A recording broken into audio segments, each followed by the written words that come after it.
कहते हैं कि हे सोनिका दीक्षियों, महाभारत जो है वो अंतिम चरण में है। इतनी बड़ी महाभारत छोटी सी बात पर हो गई। द्रौपदी ने बस ये कहा कि अंधे के पुत्र अंधे ही पैदा होते हैं। तो कहते हैं ना, औरत की बोली गोली से ज्यादा काम करती है। दुर्योधन ने कहा, अरे द्रौपदी, तूने मेरे पिता का भी अपमान किया और मेरा भी। हम चैन से उसी दिन बैठेंगे जब तुझे नंगा करके अपनी जंघा पर बिठा लेंगे। भैया, महाभारत में बड़े बड़े वीर मारे गए। हस्तिनापुर में जुए का खेल खेला गया। पांडवा और कौरवा जब जुआ खेलते हैं तो मामा शकुनी जो था वो बड़ा निपुण था जुए में। महाराज जब बाजी रखी तो देखते ही देखते पांडवा सब कुछ हारे गए। धर्मराज कहने लगे कि दुर्योधन, अब मेरे पास कुछ नहीं बचा।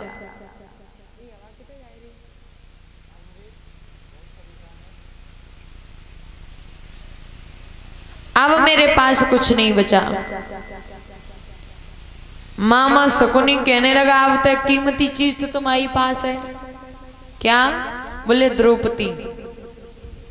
अब की बार तुम दाव पे द्रौपदी को रखो। यदि वैसे तो तुम हारोगे नहीं, पांचों पांडवा बहुत बलशाली हो, हारोगे नहीं। और यदि जीत गए तो जो हमने तुम्हारा जीता है, धन धाम यश कीर्ति, वो हम तुम्हें सब एक ही बार में वापस कर देंगे। तो भीम थोड़ा घमंडी स्वभाव का था। बोले, हाँ क्यों नहीं, तुमसे क्या कम है हम किसी बात में। एक बार और फांसे बिछवा दिए। विधि का विधान, पांडवा द्रौपदी को भी जुए में हार गए।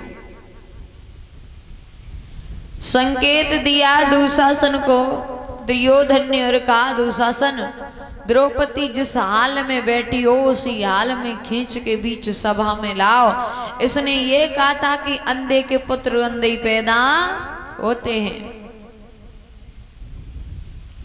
बड़े बड़े वीर सभा में बैठे। दुशासन गया, द्रौपदी केस सुखा रही थी।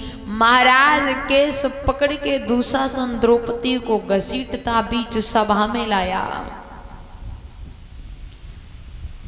जब द्रौपदी ने सभा लगी देखी तो होश उड़ गए। जवाब दिया, ये क्या धर्म है जो कुल वधू को इतनी बेइज्जत तरीके से सभा में लाया जा रहा है। दुर्योधन कहने लगा, द्रौपदी, कुल वधू तुम थी लेकिन अब नहीं।